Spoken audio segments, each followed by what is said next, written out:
Ela não consegue concentrar nos estudos porque aquilo é muito monótono.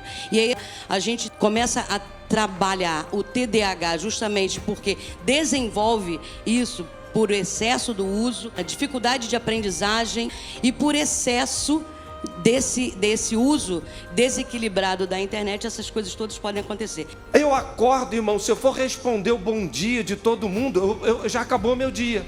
Se eu for ver a quantidade de... texto bíblico, olha aqui, precisa falar isso, Márcia, por favor.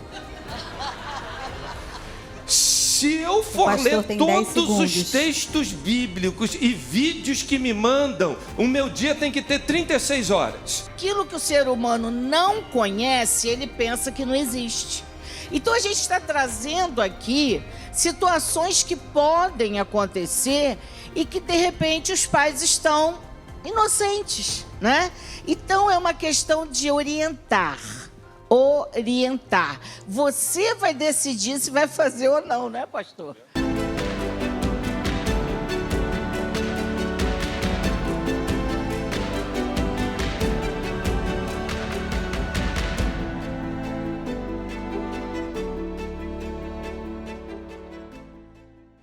Agora a gente vai ter um fórum cujo tema é Lidando com as Redes Sociais.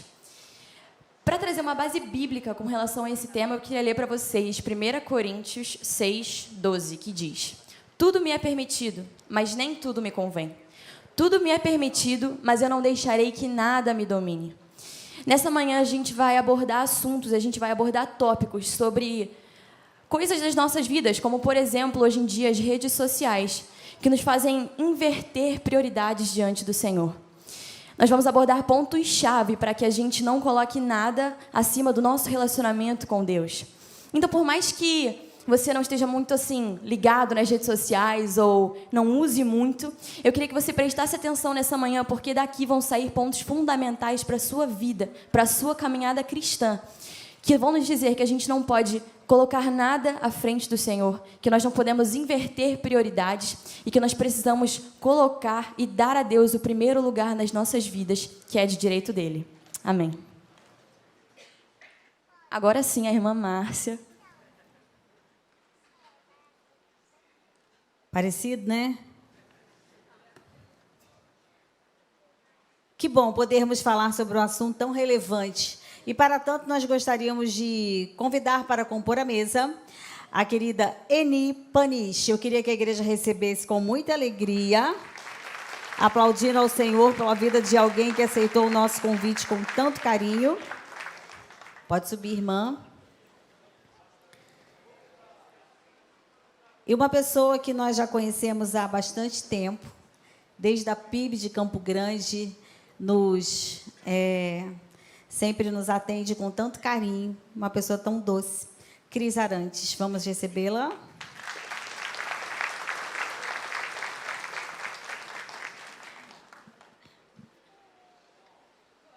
E, claro, para compor a mesa, gostaria de convidar o nosso pastor, Anderson Maciel.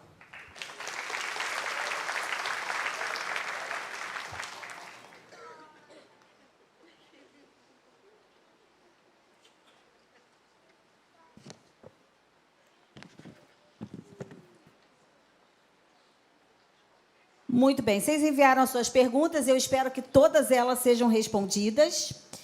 E eu tenho certeza que será uma bênção para as nossas vidas nessa manhã. E nós vamos começar falando de filhos, redes sociais e filhos.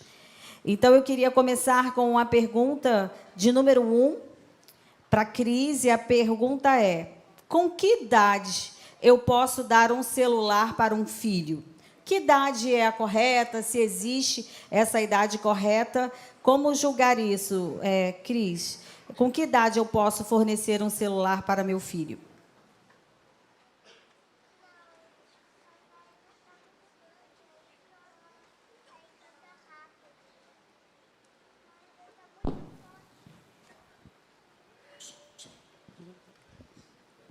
Bom dia a todos, primeiramente. Eu diria que a idade de se dar um celular para um filho, né? Até porque, na verdade, ele não vai ter um celular apenas para atender o telefone, mas vai estar recorrendo a outras coisas. Eu diria que seria a idade em que você necessita muito estar distante dele e precisa se comunicar. E aí, com certeza, não seriam nas idades que a gente vê hoje, 2, 3, 4 anos, né?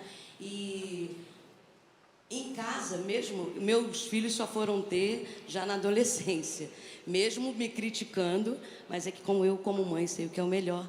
Então, eu diria isso. Qual a idade que você precisa ter seu filho longe de você e precisa se comunicar?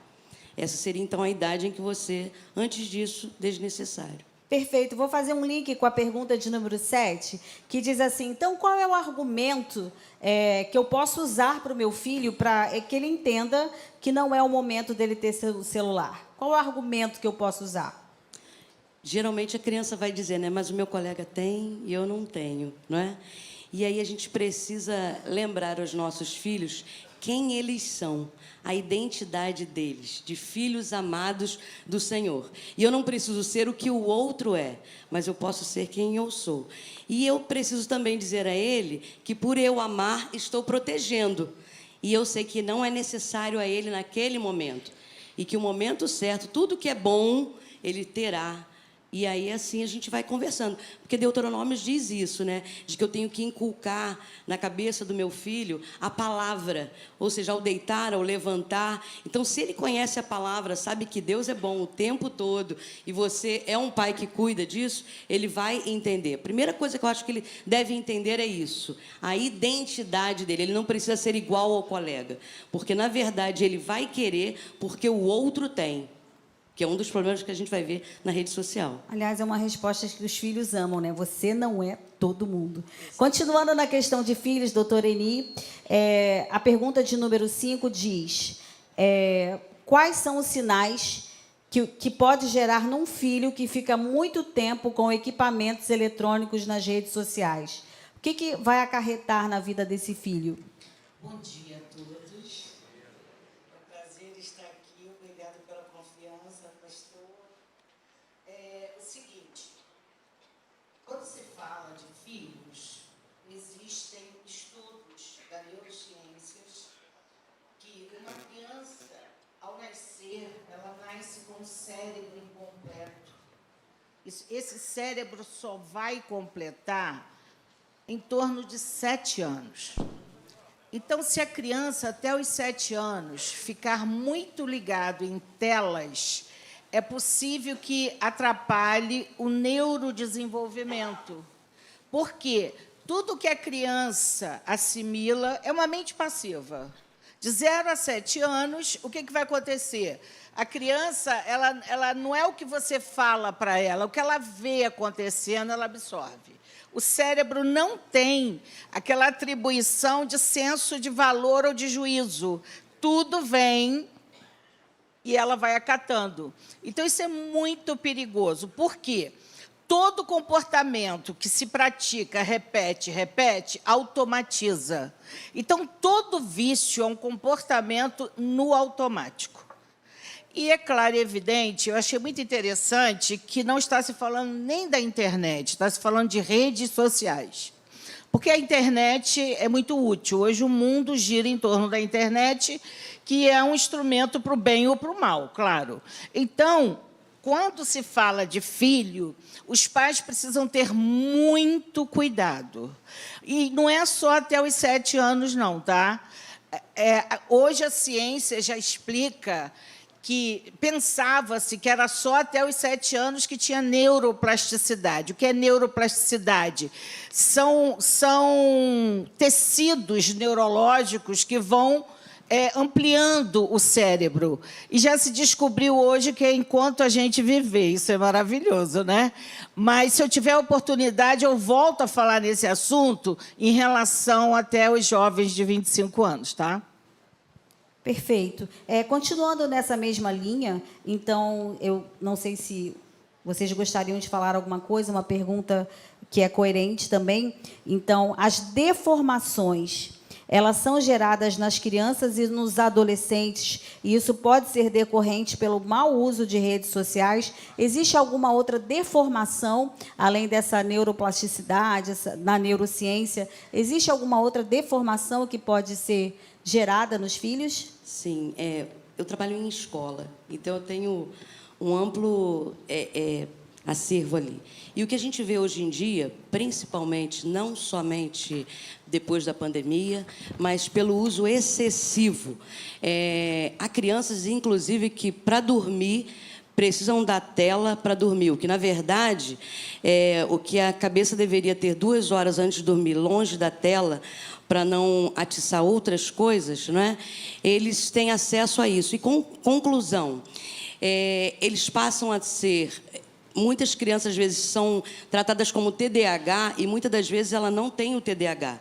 O transtorno de déficit de atenção vem porque a mente começa a ter um vício e ela ter necessidade, desculpa, que é como a droga mesmo, ela passa a ter necessidade daquela tela.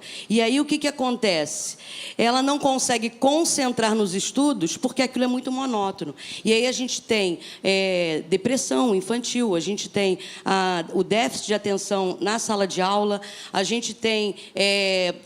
começa a trabalhar o TDAH justamente porque desenvolve isso por excesso do uso, e a dificuldade de aprendizagem, porque a parte de concentração é o que vai justamente reter a informação, a aprendizagem vai acontecer, e por excesso desse uso desequilibrado da internet, essas coisas todas podem acontecer. Então, a gente tem dificuldade de aprendizagem, a gente tem também o isolamento social, aí a gente começa a associar ao autismo, porque não quer se relacionar com as pessoas, mas é porque o excesso. Tem filhos que vão direto para o quarto para ir para o computador, que não é só o celular. E aí a gente precisa, eu acho que a gente vai falar um pouco mais sobre isso, a gente precisa estar dando também tempo, né, para os nossos filhos. E a palavra de Deus vai falar em Salmo 103 que a gente tem que tomar cuidado com o que a gente coloca diante dos olhos do nosso filho, que é a janela da alma. Sabe? Então, o nosso coração se enche do que nós somos alimentados. Então, traz transtorno em todos os lados, cognitivo, social.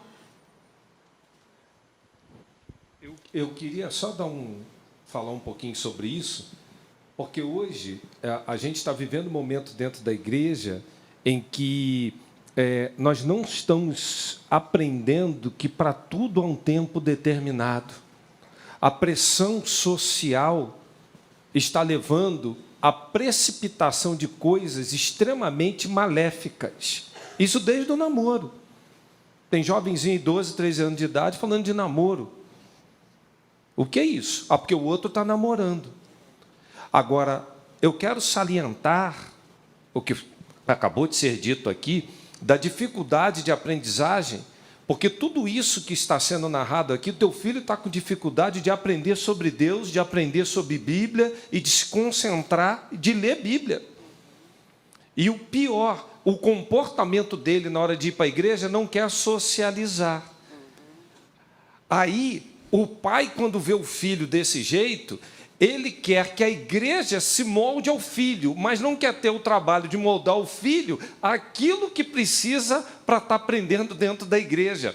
E aí cria uma dificuldade muito grande, porque as crianças cada vez mais hoje têm um menor poder de concentração, estão tendo uma série de dificuldades e os pais querem brigar com a liderança do departamento infantil, exigindo que trate o filho dentro da sua especificidade, que está um ponto fora da vírgula. E não tratar o filho para que ele consiga acompanhar uma turma dentro de uma idade lógica, dentro de condições normais de temperatura e pressão. E isso, cada vez mais, está se transformando numa coisa corriqueira. E é preciso a gente dar um freio nisso. O déficit de atenção, a dificuldade de aprendizagem, não conseguem mais acompanhar um ritmo de uma coisa tão simples. Por quê? Pelo excesso disso tudo que está sendo produzido nas redes sociais. O filho não consegue mais aprender sobre Deus, não consegue mais conviver socialmente, e aí os pais querem imputar à igreja que se adequem para poder atender o filhinho dele que tem as dificuldades, ao invés dele adequar o filho para a vida, para socialmente conviver e para aprender cada vez mais e mais sobre Deus. Inclusive, deixa eu só complementar, Claro. inclusive, tem faltado nos nossos lares, pastor, chegar e sentar à mesa, onde vem o alimento emocional, olho no olho, e conversar sobre as coisas que aconteceram no dia a dia, eu me importar e saber o que acontece. Isso não tem idade. Eu tenho filhos de 32 e 34, e até hoje a gente tem esse, eu não vou dizer hábito, mas eu vou dizer estilo de vida, sabe? Foi desenvolvido desde pequeno, sentar à mesa. E hoje com os netos, né? Para poder olhar nos olhos e saber o que aconteceu, saber se relacionar emocionalmente, espiritualmente, e isso tem faltado, infelizmente, dentro dos nossos lares também. Sim. Vamos passar, então, agora para o terreno do vício. Quando é que eu me considero um dependente de telefone? Quando é que eu me considero um viciado? Será que tem alguma característica, alguma forma de eu falar, uau, estou viciada? Como que a gente pode considerar isso? Na verdade, a gente só se vicia naquilo que dá prazer, não é? Ninguém vai se viciar em óleo de rícino e nada amargo, claro, né?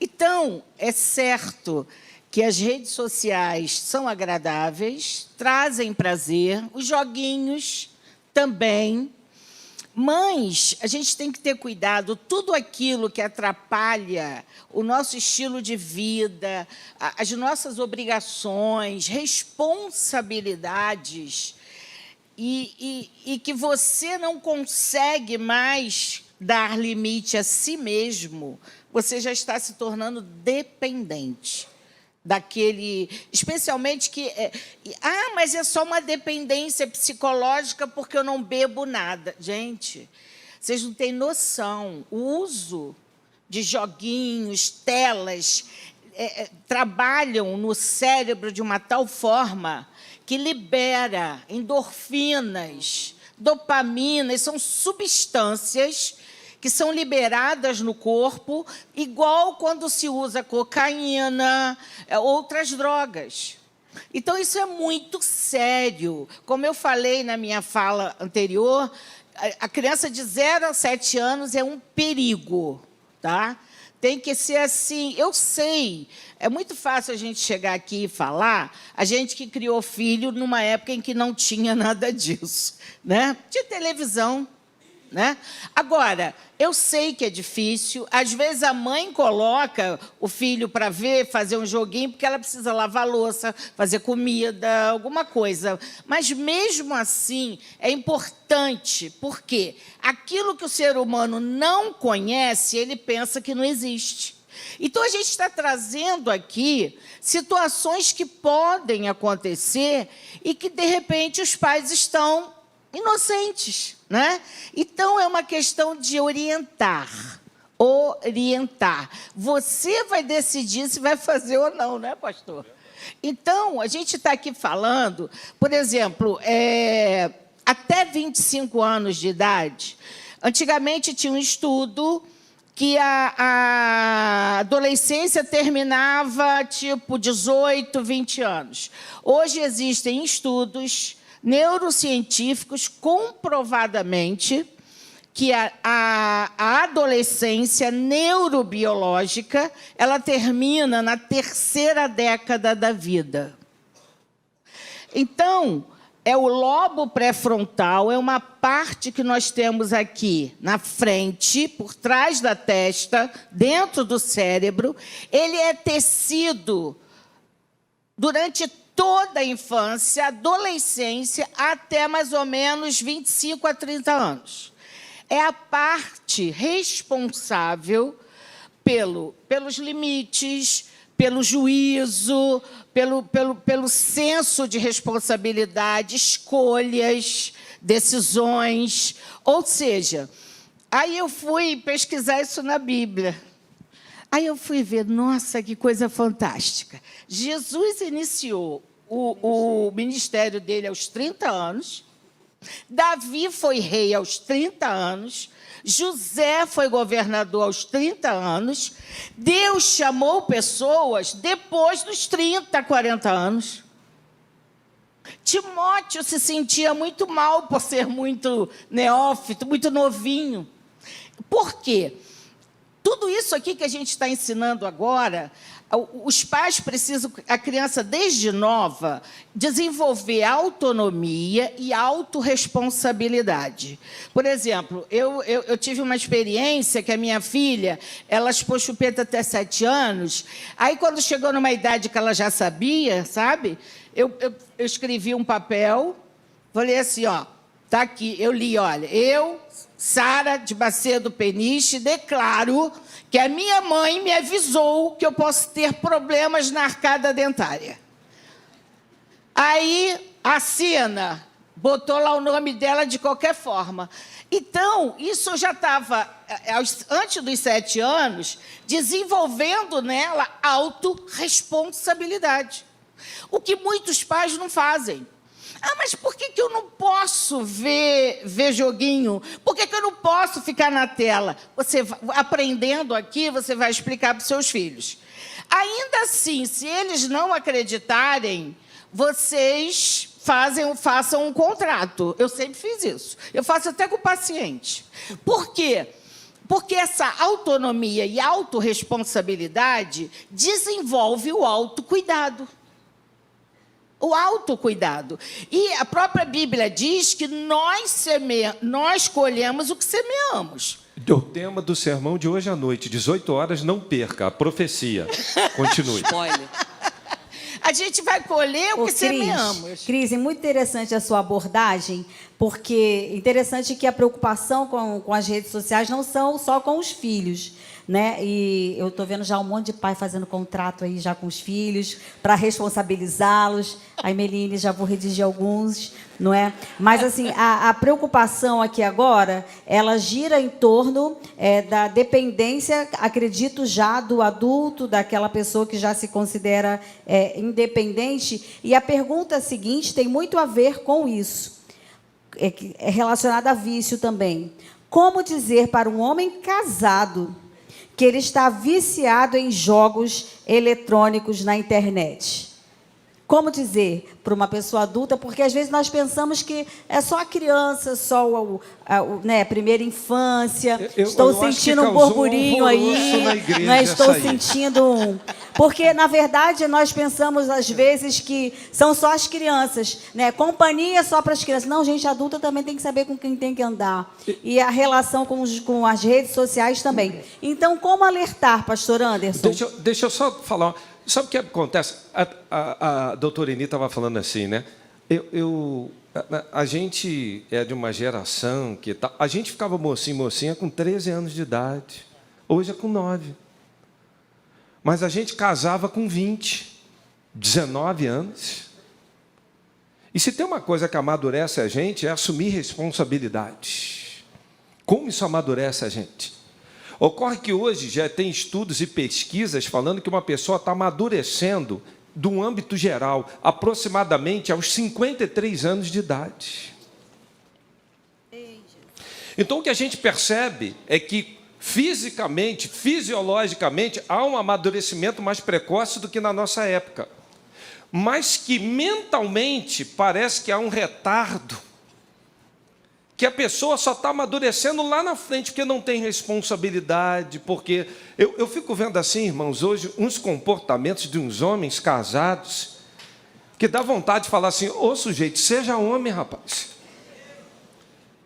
Não cabe mais isso, não. Até biblicamente falando.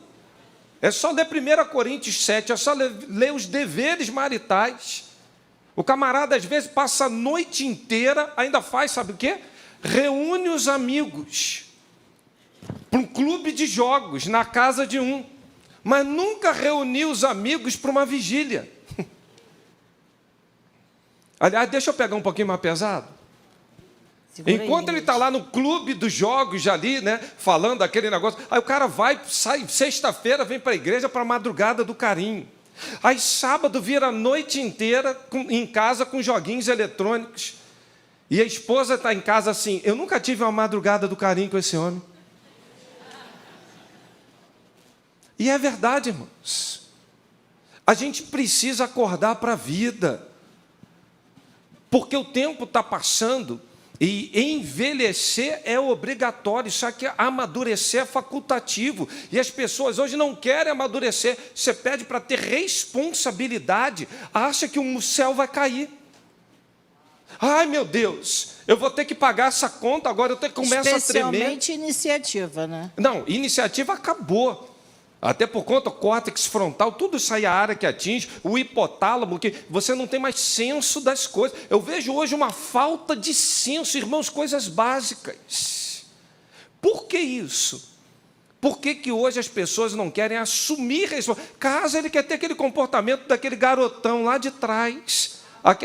Gente, o que é isso? Eu acho que está no mundo errado, está na vida errada. E o pior, chega a 50, 60, às vezes 70 anos de idade, o mesmo comportamento. Mas eu diria é preciso mudar. Que isso começa desde pequeno. A Bíblia é muito sábia, né? É um manual nosso de vida. Se alguém diz assim, eu não tenho manual, eu tenho manual para tudo, para o carro, mas eu não tenho manual para a criação de filhos. Se engana, tem a Bíblia. A palavra de Deus ali, ela é tremenda. E o pastor já usou aqui, né? Que há tempo para todas as coisas. E hoje em dia a gente está criando filho, a gente pensa assim, eu estou criando uma criança. Não, você pensa errado. Você está criando um adulto, porque criança ela já sabe ser. Você tem que prepará-la para o destino. Então, eu vejo, às vezes, mães que o filho já tem idade para ela ter responsabilidade de fazer a mochila, de fazer a cama. E aí diz assim, olha, meu filho, eu não trouxe o caderno ou o livro. Não, quem estuda não é você. Então, se ele tiver responsabilidade, ele souber o que ele tem que fazer e assumir as responsabilidades por ela, quando chegar a ser adulto, que a Bíblia diz, instrui o menino no caminho em que deve andar, quando ele for grande, ele vai ser o marido que Efésios pede para ser. Ela vai ser a esposa que pede para ser. Entende? E nós temos muitas inversões de valores. Pais assumindo e levando. Ele está aqui só para estudar. Não, ele não está aqui só para estudar. Ele está aqui para ter relacionamento na família. Ele está aqui para ter o estudo e se responsabilizar em estudar. Criar autonomia para estudar sozinho. Ele está tirando nota vermelha porque eu não estudei. Essa não é a sua responsabilidade. Então, o que tem acontecido são inversões de valores e que depois, né, o homem está demorando a pegar responsabilidade. E, desculpe, a gente trabalha com casais. E a gente vê hoje, não são só joguinhos, tá, na internet. Eu acho que tem a ver muito com a outra pergunta. Porque não é só a quantidade de horas, mas também o que acessa. Exatamente. A gente atende casais e, às vezes, eles vão conversar conosco para dizer assim, olha, meu marido só consegue... Tem criança pequenininha, não, né? Sexualmente, se ver algum filme pornográfico. E posso dizer, feita uma pesquisa, 70% das mulheres que foram entrevistadas também acessam sites pornográficos. E posso dizer, no meio evangélico também. Então, assim, porque a gente está invertendo tudo. E, às vezes, ele ou ela estão precisando de ajuda. Não é só oração, né? O psicólogo pode ajudar muito nisso daí. E aí, assim, buscar ajuda em todo sentido. Não só filho, sabe, no joguinho, porque começa por aí. Mas aí o marido começa a acessar. Hoje em dia, você entra para ver uma coisa, vem uma mensagem que você nem buscou. Exatamente. Então, assim, o cuidado não é só para a criança, no que ela vê, né? O tempo que passa, que o ideal é que seja no máximo 1 hora por dia, você estabelecer, há tempo para todas as coisas, mas também o que o adulto tem visto acessado. Eu vejo, às vezes, adultos saindo de casa e falando assim, meu Deus, esqueci o meu celular. E aí tem que voltar em casa, porque senão ele não consegue. Agora, se a gente tratasse a Bíblia como a gente acessa o celular, meu Deus, como a nossa vida teria direcionamento. Eu gostaria de dar uma palavra sobre pornografia. a pornografia, o vício em pornografia, que não é só comum nos homens, mas também em mulheres, destrói o sistema cognitivo, tá? Do cérebro. Especialmente, por exemplo, um homem que se acostuma, se vicia em pornografia, quando vai ter relações com a esposa, normalmente ele não tem ereção. Ele vai ter que ficar lembrando do que ele viu para conseguir, né? Tal. Então, é muito sério isso. Por quê? Quando meu filho era pequeno, eu peguei ele com os amiguinhos, antigamente eram umas revistinhas, né, de pornografia. Aí eu peguei e vi, ele, eu falei, tudo bem, eu só quero que você saiba que isso é mentira. Sexo não é isso. Isso aqui é uma produção. Isso é desenho. Então, qualquer filme de pornografia tem muita gente ganhando dinheiro por trás, graças aos viciados. E isso traz problemas sérios, especialmente para os jovens, tá? E que depois vão se casar. Por quê? A mulher não tem a produção, não é aquilo tudo que está ali, não é aquela mentira, então ele não vai achar mais graça naquilo que é real. Então isso é muito sério, fiquem atentos, porque um sexo bom, ele exige imaginação. Agora, olha lá o que você vai imaginar, né? Perfeito. Nós fizemos um fórum sobre sexualidade e a pornografia também veio à tona. Em falar em vício de pornografia em redes sociais, existe algum tratamento, existe algo que homens e mulheres podem buscar, assim como o vício em redes sociais? Dessensibilização. Fale mais. O que é isso? Dessensibilização. Primeiro que a pessoa precisa querer isso. Nem Deus faz, gente, se a pessoa não quiser.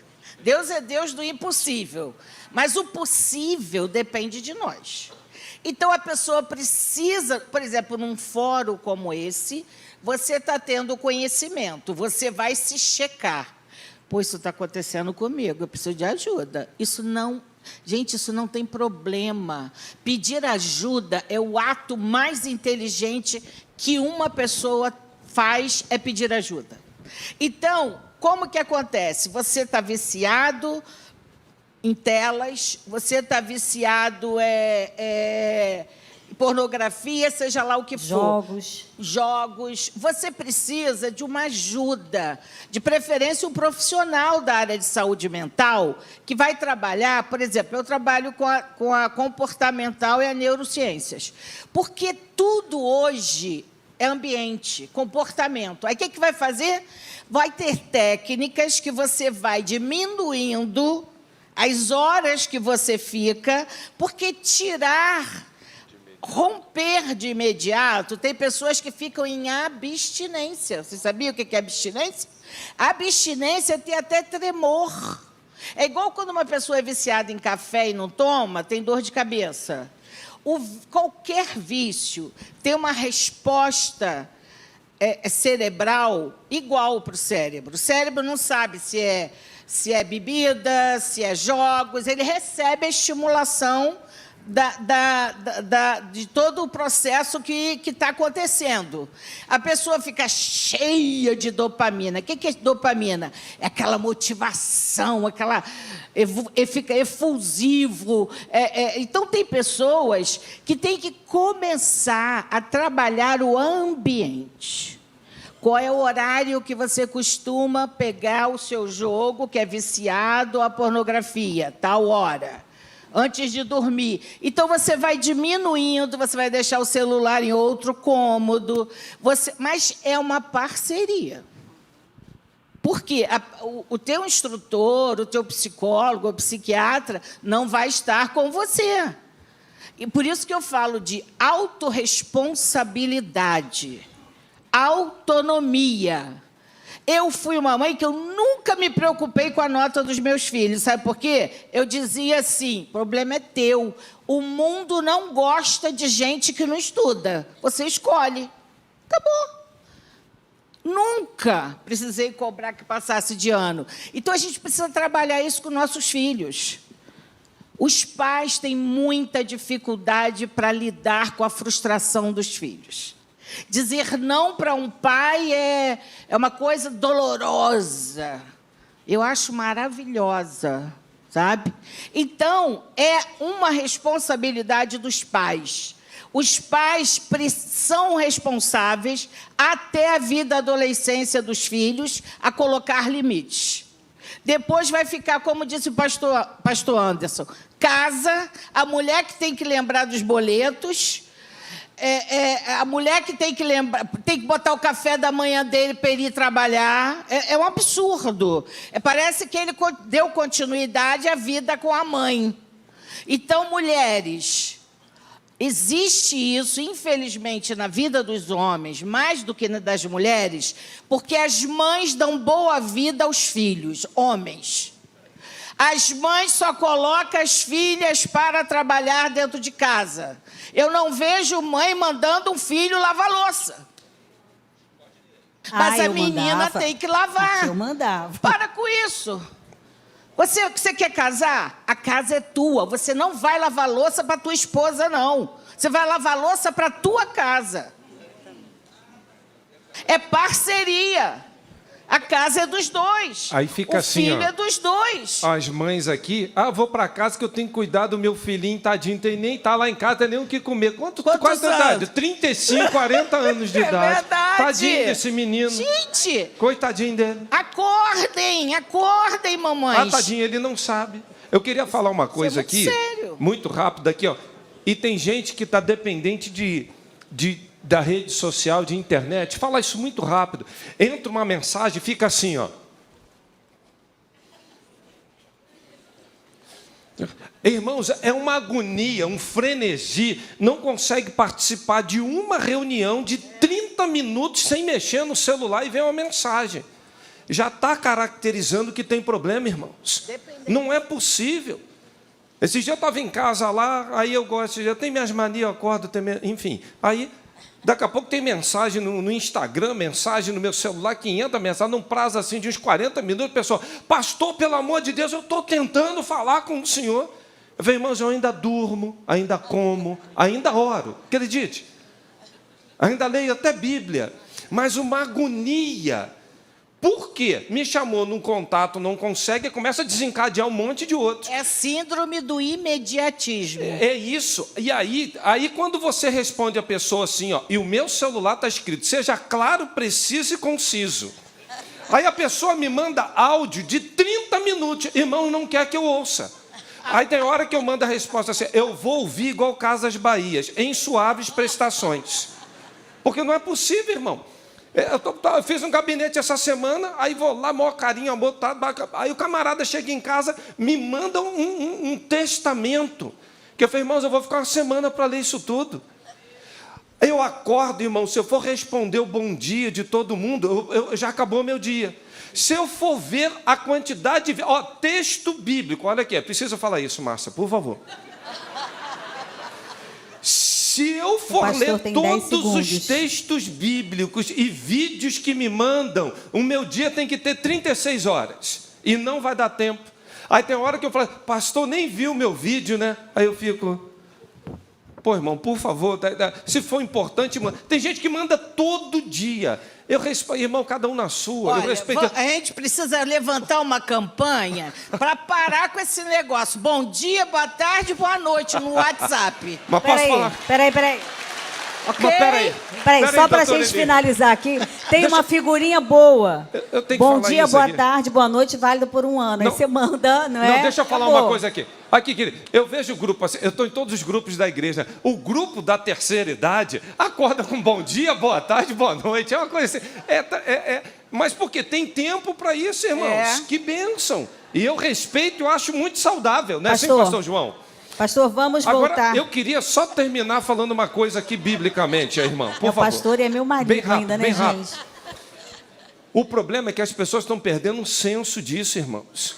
Elas estão usando isso de maneira errada. Além de ficar um tempão, ainda ocupa o outro também, achando que o outro tem obrigação. Isso é preciso ser dito aqui, irmão. É falta de empatia. Se tem uma coisa urgente, liga, meu irmão. Liga. E fala, é até melhor. Agora eu queria terminar aqui só falando uma coisa aqui. A cura do homem que tinha a mão mirrada, que foi o teor da pergunta. Jesus, no meio de um templo, vira para ele e fala: ei, você aí. Ele está lá no fundo. É igual aquele teste que a gente faz. Ó. Quer ver? Vou fazer aqui rapidamente. Ó. Quer ver? Você. Fica de pé, você. Olha lá as mulheres. Você? As mulheres estão assim, ó. Olha lá, eu estou vendo um monte. Olha lá, a mulher está assim. Nenhum homem se manifesta e fala assim, é comigo. O homem ainda faz assim, ó. Será que ele me achou?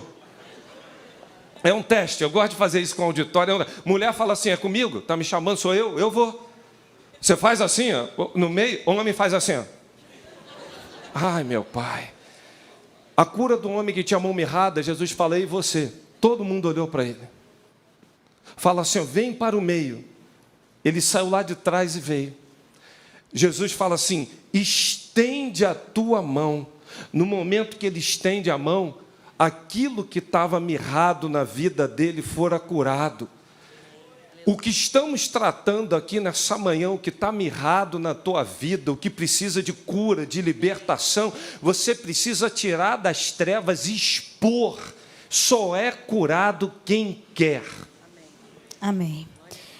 Eu acredito que tenha, para a gente fechar esse bloco sobre vício em redes sociais, o que falar sobre a busca excessiva, obsessiva, que é a pergunta 21, por likes e seguidores. Isso seria algum tipo de idolatria? Porque muitas vezes nós vemos algumas publicações e se ninguém curtir ou se não seguir, as pessoas ficam muito tristes, né?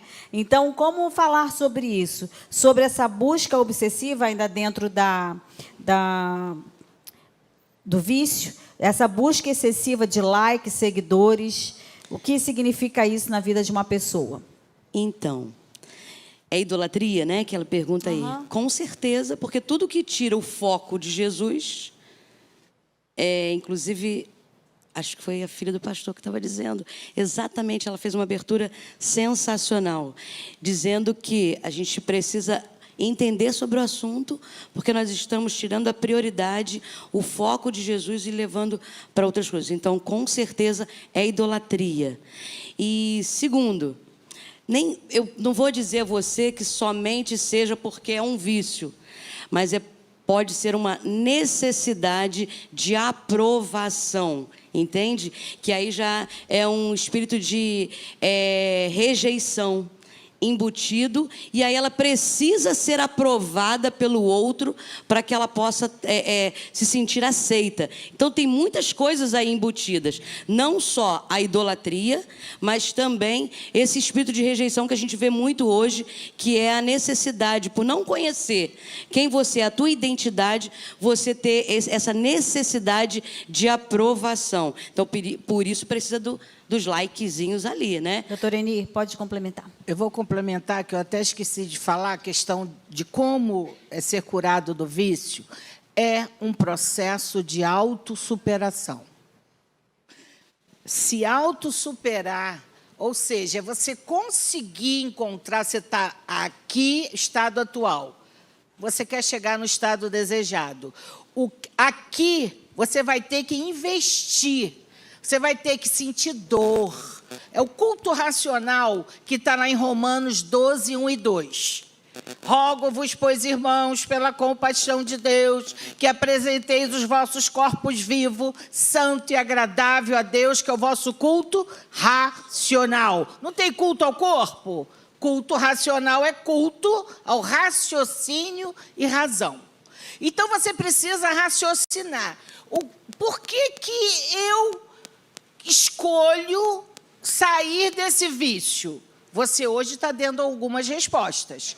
Então, o que você vai investir é menos do que você vai ganhar. Você vai ganhar mais saúde mental, você vai ganhar mais tempo na vida.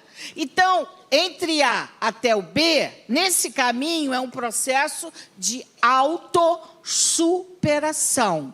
Você vai ter que superar a si mesmo. tá? Por quê? Porque vai doer, é sacrifício. Mas aí lá no versículo 2 diz assim, não vos conformeis com esse mundo. Ou seja, o mundo está viciado. Só porque todo mundo está viciado, você também vai ficar? Mas renovai-vos pela renovação da vossa mente, para que conheceis a boa, perfeita e agradável vontade de Deus. Quem aqui quer conhecer a boa, perfeita e agradável vontade de Deus, levanta a mão.